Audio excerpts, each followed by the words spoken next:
Unit for delivery, Sir Roger of Batangas. Sir, check and test natin yung unit niya na WEM92 Beretta. Yan yung unit, yung mag, sir. Then, consumable, BBs and gas. Sir, check natin yung magazine nyo first. Sir, maglagay ng bala. Upside down nyo lang yung mags. Baba si mag follower. Then, alternate si BBs. Upside down din paglagay ng gas, sir. 5 to 8 seconds. Diin lang ng konti, sir. Sir, no leak yung mags. Test fire natin, sir.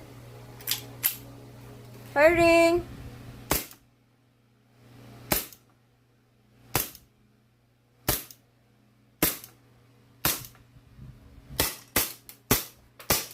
Sir, pag naka-open slide, baba mo lang si mags. Slide, sir. Thank you.